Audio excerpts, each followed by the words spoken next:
Bidadari chapter 38. Enakan yang semalam. Oh, enggak Vanessa. Aku hanya ingat menu makan malamku tadi malam dan situasi tadi malam itu sama seperti papamu, Pak Teh Hartono. Sebenarnya tidak ada niat juga untuk Reiko menceritakan masalah yang terjadi tadi malam itu. Tapi karena dia sudah ditegur dan ditanya langsung begini, tak ada waktu untuknya untuk membuat skenario berbohong. Istrimu memasakkanmu nasi goreng, Reiko? Iya, Pak Le. Kebetulan aku juga lupa mengecek stok di dapur. Dan di sana cuma ada bumbu nasi goreng, lalu ayam frozen sama beras. Itu pun berasnya cuma tinggal sisa 2 gelas. Wah, beras di rumah papaku lebih banyak daripada di rumah Mas Reiko ternyata. Masih ada satu tempat penyimpanan beras utuh berasnya. Kayaknya papa udah lama deh nggak masak ya. Cuma bumbu nasi goreng aja tinggal ada 3 biji, seru Vanessa sambil dia duduk di kursinya di samping Dharma. Pria itu tidak peduli dengan keributan apapun. Dia memilih untuk duduk dan menaruh anaknya di antara dirinya dan istrinya. Dan celutukan Vanessa membuat Hartono pun terkekeh. Papamu ini kan ngebujang, tidak ada siapa-siapa di sini. Jadi untuk apa papa repot-repot masak? Papa biasa beli online juga kok Vanessa, kecuali lagi pengen masak aja. Dan paling mentok masak nasi goreng, jajan Hartono lagi. Dia tidak punya stok mie instan, tapi dia punya stok bumbu nasi goreng dengan beras. Nah, bener kan tuh? Aku yakin deh, sama tuh kayak Mas Reiko waktu kemarin belum punya istri. Pasti beli online terus kan kayak papa. Kalau enggak, makan di luar palingan. Aku tidak menjawab. Dia hanya tersenyum saja di saat yang bersamaan juga. Kalau sudah punya istri, pasti ada yang masakin di rumah kan? Belum tentu Nesai. Ya kalau istrinya bisa masak. Kalau nggak bisa masak, kan tetap aja beli online. Apalagi kalau istrinya lagi kegandrungan main games online. Dia lupa masak dan lupa anaknya ada di sampingnya mungkin. Bang Reini nyindir deh. Aku kan emang suka lupa kalau udah main game online. Tapi kan aku palingan main gamenya sih. Cuman main game bikin-bikin rumah, Minecraft, masak-masakan restoran. Tapi tetap aja main gamenya hampir seharian penuh. Kalau anaknya nggak nangis, kalau aku nggak telepon ngingetin sholat, kalau nggak aku udah sampai rumah, main gamenya nggak pernah selesai. Kan kita lagi ngebahas masakan sih, bukan ngebahas masalah main game. Protes Vanessa makin tak terima. Ya kan udah jelas istrinya Reiko bisa masak. Kalau nasi gorengnya kosong yang kemarin, dia nggak bisa senyum-senyum gitu. Itu pasti karena ingat masakan istrinya enak. Celetuk Raihan lagi. Kenapa dengan Raihan? Dia salah mengartikan senyumku. Kapan aku bilang kalau masakannya dia enak? Aku hanya tersenyum karena melihat mereka yang tak berhenti meributkan sesuatu yang sepele. Umam lihat di dalam hati Reiko. Emangnya kapan aku bilang masakannya gosong? Aku nggak bilang gitu. Ya udah yuk makan yuk. Gak nyambung kamu tuh. Donat mana? Gak habis lah. Suruh Vanessa lagi. Makan aja nasi gorengnya. Enak kok. Ngapain nyariin donat? Mana pernah sih aku bikin masakan gak enak? Emang kapan aku bilang gak enak? Raihan sebenarnya tak masalah sih dengan masakan istrinya, apapun itu. Maaf ya Reiko, mereka berdua ini kadang-kadang memang seperti Tom and Jerry. Dan terpaksa Hartono pun berbisik-bisik juga meminta maaf pada Reiko karena keributan sebelum mereka makan ini. Rehan dan Vanessa memang sering sekali ribut begini, tapi nanti mereka juga akur sendiri. Gak apa-apa, Ale, malah enak, ini kelihatan natural. Kamu bisa aja ya, Ale beneran gak tahu kalau isi kulkas habis. Ucap Hartono lagi tak enak hati, hanya bisa memberikan makanan seperti itu. Maaf Ale, terima kasih untuk tawaran makannya, dan ini kayaknya nasi gorengnya enak kok, dari baunya aja sudah wangi. Iyalah, masakan aku emang enak.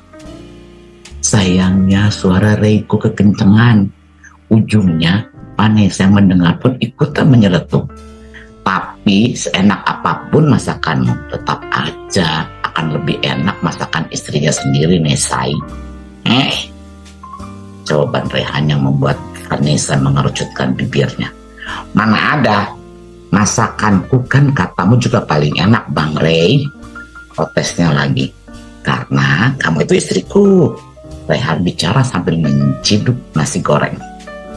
Tapi kalau Reiko, dia punya istri sendiri. Tentu saja masakan istri lebih enak daripada masakanmu. Lah, apa bedanya? Vanessa masih tak terima. Bagaimana masakannya harus dibandingkan dengan wanita lain? Dia tak suka. Iyalah, masakan istrinya itu dibuat untuknya khusus. Dan itu penuh dengan perasaan cinta. Jelas saja itu akan lebih enak untuk Reiko daripada masakanmu yang tidak dibumbui dengan rasa cinta dan hanya untukmu saja cintanya. Kalian ini mau makan atau mau bertengkar terus sih? Ayo kita makan dulu, baca doa dulu. Ya apa? Habisnya Bang Rey baca doa, Vanessa. Untung saja Hartono sudah memotong perdebatan itu. Kalau tidak, entah sampai kapan Vanessa dan Rehan akan terus adu mulut, membuat kepala Reiko juga sedikit pening mendengarnya. Tapi memang benar apa yang dia bilang. Nasi goreng buatan Vanessa ini lebih banyak minyaknya, dan aku tidak terlalu suka dengan masakan yang terlalu banyak minyak. Ya, walaupun tidak berlebihan sih minyaknya, hanya saja lebih dari standarku. Kemarin wanita itu membuat nasi goreng yang pas sekali.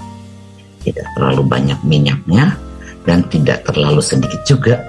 Tidak membuat tenggorokanku tidak enak. Umam di dalam hati Reiko. Dia melihat Rehan tidak ada masalah dengan makanan itu. Atoma juga tak masalah. Begitupun dengan Roy. Hanya dirinya sendiri saja yang membandingkan ini menurut Reiko. Bagaimana dia bisa masak nasi goreng pas gitu ya? Pikir Reiko mulai bercabang. Dan tiba-tiba dia kepikiran sesuatu juga. Tapi ngomong-ngomong, apa ya yang dia lakukan di rumahku sekarang ya? Aku juga lupa lagi. Tadi kan aku ingin menyuruhnya untuk membuka cincin. Reiko mengingat sesuatu yang penting. Tapi memang belum bisa dilakukannya. Karena Prijita sudah keluar dari kamar dan mencak-mencak, membuat Reiko menyiapkan rencana ulang. Aku juga tidak tahu apa yang dilakukannya sekarang. Apakah dia akan mengecek dan membersihkan rumah? Apa ya yang diperbuat? Dia tidak membuat rumahku dan natur space berantakan kan?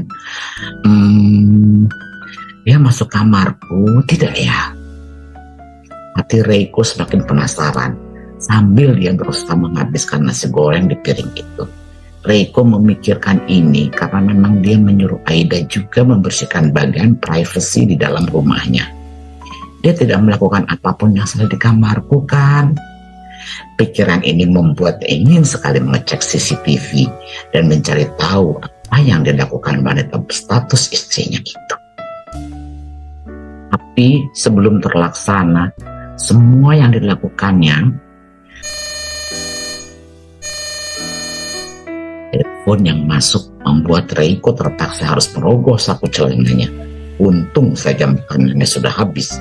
Baru juga dia minum air putih untuk menurunkan semua sisa-sisa di tenggorokannya. Sudah ada lagi yang membuatnya meringis. Kenapa, Reiko? Apa ada masalah dengan teleponnya? Aku telepon Pak Le. Mungkin ada sesuatu yang penting di kantor. Pak, kamu harus segera kembali. Belum tahu Pak Le. Tapi aku permisi dulu untuk angkat telepon ini sebentar. Hartono pun mempersilahkan Reiko menjauh dari meja makan untuk menghubungi orang yang sepertinya ada perlu penting dengannya. Betul juga dugaan Reiko, karena itulah dia berpamitan pada Hartono. Tapi sekarang sudah mau jam 1. Apa keburu nanti waktu zuhurnya di jalan, Reiko? Iya Pak Le, aku rasa keburu kok. Karena aku berangkat ditunda, malah nanti akan macet. Ini kan sudah waktunya jam masuk kantor lagi, istirahat selesai, jalan agak lenggang. Jawab Reiko yang sebenarnya tidak memikirkan tentang jadwal ibadah yang ditanyakan Hartono.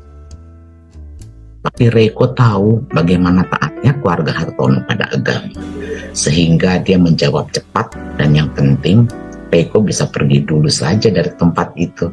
Loh, apa yang dia lakukan di luar tidak ada yang tahu, bukan? Hati-hati di jalan ya. Terima kasih Pak Le. Setelah mencium tangan Hartono, Reiko pun mengulurkan tangannya pada Rayhan. Sampai jumpa besok di kantor. Roy akan menghubungimu nanti. Baiklah, ini nomor teleponku.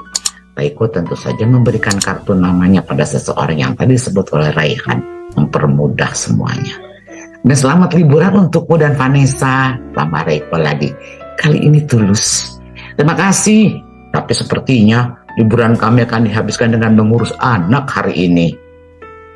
Iya, karena habis perjalanan jauh, Dharma pasti sangat lelah sekali. Mereka tidak mungkin kemana-mana kecuali hanya beristirahat. Reiko pun sadar tentang itu. Kalau gitu, aku permisi dulu. Selamat beristirahat untukmu. Reiko tak mau buang waktu.